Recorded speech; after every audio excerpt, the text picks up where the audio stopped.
महान त्यागी बाबा जुमदेव जी की 104वीं जयंती के पावन पर्व पर नागपुर जिले के रामटेक तहसील अंतर्गत आने वाले आनंदधाम में व्यसन मुक्ति अभियान अंतर्गत निःशुल्क सामूहिक विवाह सम्मेलन एवं रक्तदान शिविर का आयोजन किया गया।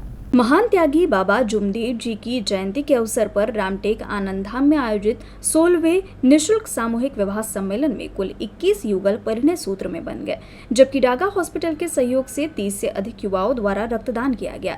राज्य मंत्री एडवोकेट आशीष जायसवाल तथा पूर्व जिला परिषद अध्यक्षा रश्मि बर्वे सहित अन्य प्रमुख गणमान्य नागरिकों की उपस्थिति के साथ बाबा जुमदेव जी के भक्तों द्वारा भव्य शोभा यात्रा भी निकाली गई।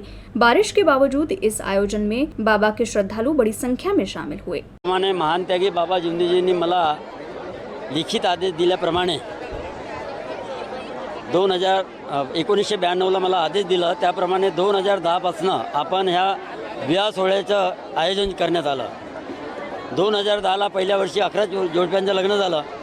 आता सतत करत आता हे 16वे वर्ष, सफलतेचे 16वे वर्ष माझे पूर्ण होत आहे। यामध्ये 21 जोडप्यांनी विवाह बद्ध झालेले आहेत आणि त्या नववधूंना आणि नवरदेवांना दोघांनाही शुभचिंतन देतो की त्यांचे आयुष्य समर्थ चांगलं जावं। रामटेक नगरीत आज एवढा मोठा विवाह सोहळा संपन्न होतोय, तर मी आनंदधाम आणि जुमदेव बाबा यांच्या जयंतीनिमित्त या सर्व परिवाराला खूप खूप शुभेच्छा देते।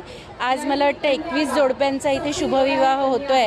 या प्रसंगी मला कन्यादान करायला खूप छान मजा आली आणि माझे भरपूर आशीर्वाद या नवीन दाम्पत्याला यांचा संस्कारमय सुखाचा संसार हो अशी मी अपेक्षा करते। आज बाबा जुमदेवजी यांची 104वी जयंती असल्या कारणामुळे जिल्हा रुग्णालय रामटेक व डागा हॉस्पिटल तसेच मेट्रो ब्लड बँक नागपूरच्या संयुक्त विद्यमानाने ब्लड डोनेशन कॅम्प आयोजित केलेला आहे।